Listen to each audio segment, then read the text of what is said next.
Hello, today we will be going over warriors on 5.4 Molten WoW. So first of all, you will ask yourself, why should I listen to you? The answer is simple, you don't need to if you don't want to. But I got rival on 5.4 with the playstyle I'm using at the moment, so I think I have some qualification to tell you how to play it. The first thing is the talents. There are actually a few talents which will always be up, for me at least. And that's double time, second one, piercing howl, safeguard. I will go over why. The talents I change though, depending on the situation, this currently is the BG spec for the Ruffle AoE and the Ruffle Copters. But I change Bladestorm to Shockwave and Bloodbath to Stormbolt, but we'll go over that later. The first talent, double time. Juggernaut is also viable, but I prefer to have two charges ready. For example, if a mage is blinking and running away with the speed, I think it's better to have two charges at any given time. Juggernaut is good, okay, point taken, but still I will prefer double time. The second is second wind. There is, if anyone tells you take enraged regen or impending victory, they're idiots. I don't care. Second wind is the god talent in Mist of Pandaria. You can't, if you have a brain and you can line of sight, you can't die. It's a rule. Level 45 talents are my personal preference is Piercing Howl, always.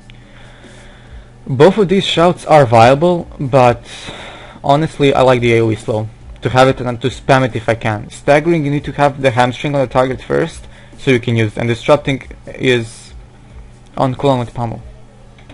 I mean, I don't like it that much. It's also viable, but I rather have Pummel. I mean, I'm rarely interrupting at range. Rarely. Then Bladestorm and Bloodbath, those are for my BG spec. That's, as I said, Ruffle AoE. Safeguard allows you to break out of roots when you intervene. Pretty much self-explanatory. The next part we'll going out over stats, but let's move to another location first. So we are next to Fordham, which, well, he is sitting inside the chair, but never mind, let's continue with the guide. Stat priority. First of all, as always, it's hit chance. It needs to be 3%. Also, expertise needs to be 3%, but with my current gear I don't even bother to reforge at the moment, because it's still the crafted one. I didn't have time to gear it yet. But as I said, hit and expertise have to be 3%, at least. Depending on the situation, you can take more expertise with some DKs and when they will parry.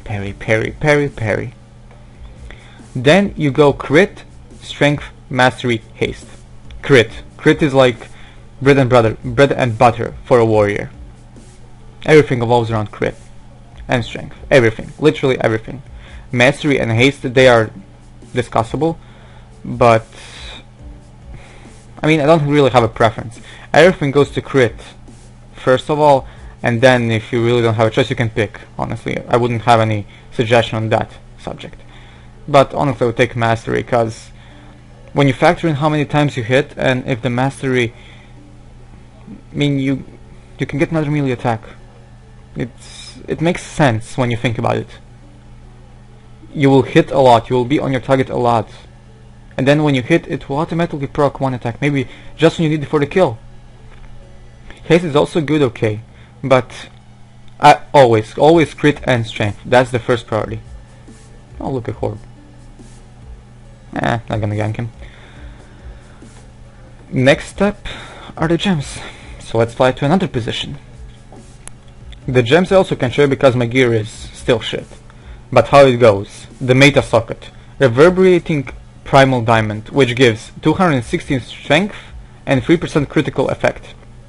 For the red gems I usually go 80 strength plus 160 crit rating. Inscribed Vermilion Onyx. For the blue ones I go 160 crit and 80 PvP power, Radiant Violed Jade. And yellow, 320 crit rating, Smooth Sun's Radiance. Pretty self-explanatory, as I said. Crit, and PvP power. PvP power is very important in MoP. Without PvP power you can't do shit in PvP. It's not like Cataclysm where you take, I'll go to Dragon Soul, get the trinkets, Boneling, Golfarak, and just ruffle mass. No. That doesn't work in MoP. You need PvP gear. The next step will be the enchants. The next thing are glyphs, which I forgot to mention when I went over the talents. The primaries I use personally are Mortal Strike, Bull Rush, and Shield Wall. These are swappable, depending on your playstyle. I think this is the best setup at the moment. Be advised though, you can swap Bull Rush or Mortal Strike for Death from Above or Colossus Smash, depending on your playstyle. There's nothing wrong with that. Death from Above gives you more mobility, but honestly, I think mobility is pretty good in Mist Open Area, which I will show later on in an example. For warriors, it's god. I mean, warriors have so much mobility, it's insane. I don't think you need that heroic leap cooldown reduce.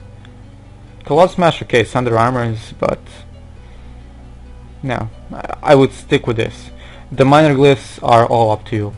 It's literally only cosmetic changes. So, I mean, for instance, I have the Thunderclap, which when you hit an enemy it will symbolize lightning, but you don't have to have it. Burning Angle also, when you're enraged, you'll go on fire. It's just cosmetic. And now let's go over the main rotations, but let's get to that dummies first, of course. Let's get one thing straight first. There is no rotation for PvP, it's all situation based. But personally how mine looks like, if I can engage perfectly. Battle Shout for first or commanding, depending on your gear and your preference. Target him, charge, hamstring, Mortal Strike, Colossus Smash. Dump one slam, another slam. Then I dump my overpower since I still have the rage. I got the Colossus Smash up. And just that. Thunderclap so you can have your target do reduced physical damage. Dump overpowers. That's it. That's all there is to it. Dump overpowers, keep Mortal up, keep Hamstring up. That's it. Piercing how your target is getting away, that's it. So you might recall I mentioned that warrior has a lot of mobility now. So let's take a look.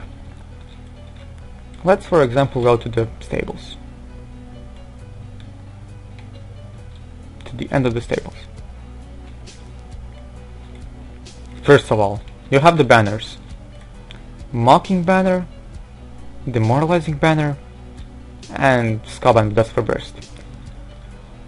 So you use your banner, you intervene, you heroic leap, you target and charge. Look how much distance we covered in 3 moves. From the stables to the dummy. And keep in mind you have double charge. So, about the burst. The burst would be awesome if you're 100 rage. That's like great. And I'll show you how it looks like. I am 100 rage now because I built up my rage. So charge, we put on Mortal Strike, we have Hamstring and Thunderclap. And now we go Colossus Smash and do all our cooldowns and Slam Dump. Slam Dump on the target. Keeping up with Mortal Strike and try to put in as many slams as we can. If it's a rogue, I would suggest using overpowers. Heroic Leap for more rage. That's it. I still haven't tested how Sweeping Strikes work on Molten for now, but in the future it might be possible to add them to the rotation because they used to hit quite hard on Cataclysm. It was sort of bugged, so I'm not sure yet. But keep in mind Sweeping Strike costs 30 rage. And 30 rage in burst is a big price to pay. I will go over the defensive playstyle now. Oh yes, before I forget, how we bursted. The macro is here. I will copy it from net. Alright, so defensives. Warriors gained a lot of defensive potential throughout the patch. First of all, defensive stance. If you're being trained, this is your way to go. There's no question about it. Decreases damage taken by 25%. Nothing more to say. Then we have Shield Wall. With the glyph, which I use, reduces damage by 60%. 60 means nothing can penetrate you. It's a fact. No one. We also have Spell Reflect, like before. We have Die by the Sword.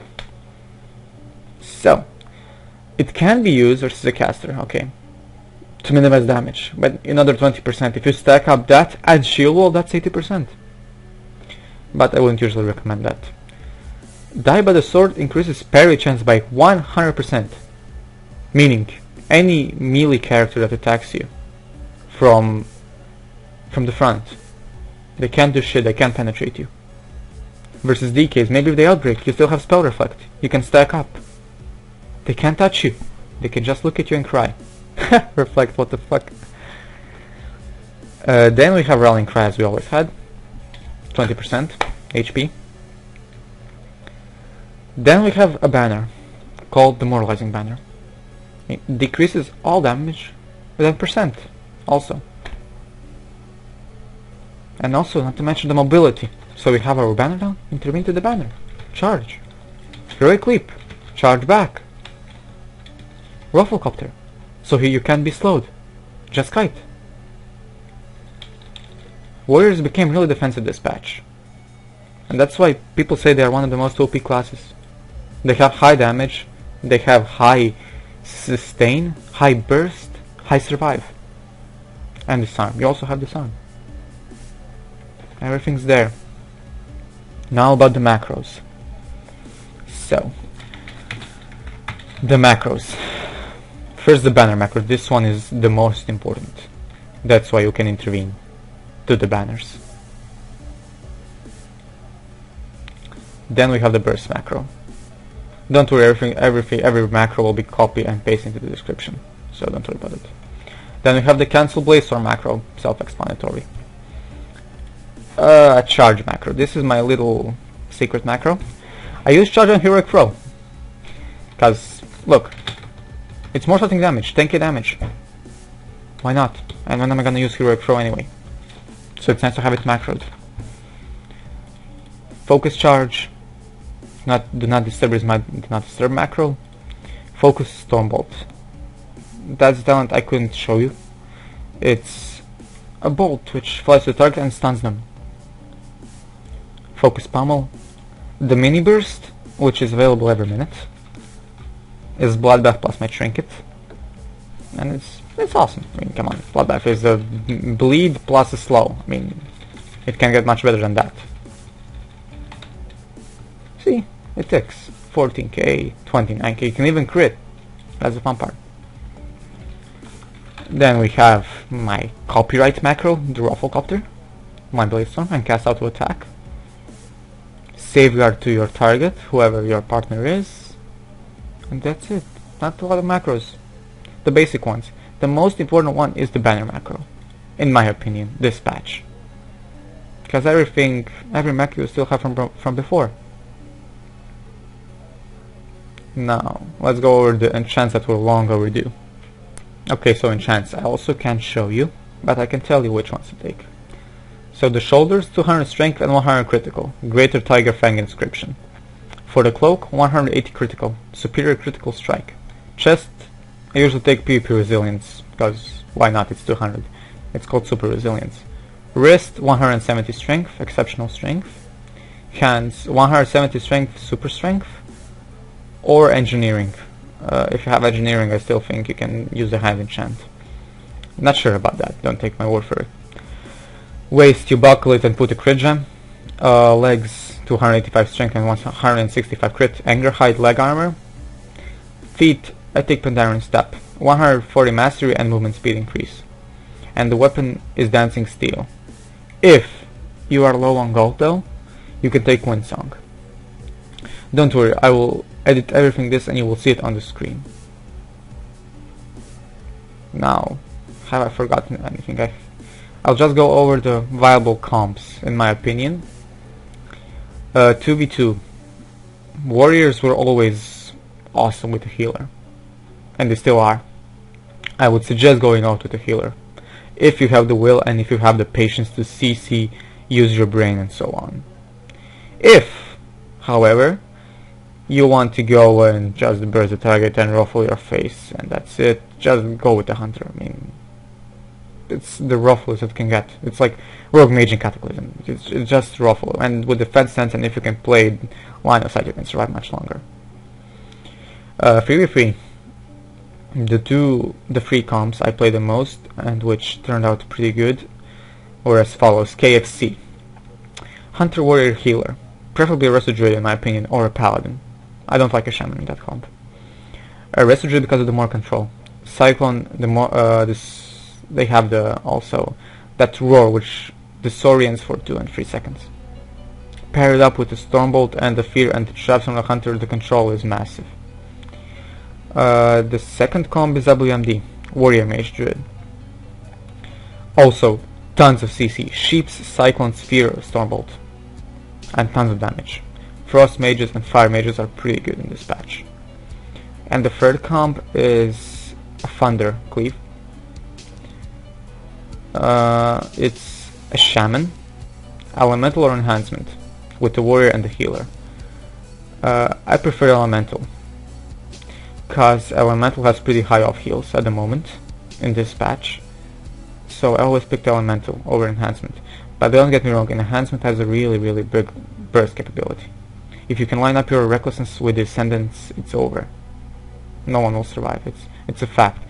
Not even some of the top rated healers in the world can outstand that pressure. So that's about it. In the following weeks I will probably make an advanced guide with some advanced tricks, which I picked up over my time on retail and from experience, and share it with you guys. Hope you enjoyed. If you have any questions, you have the comment box. And that's it. See you in the next video.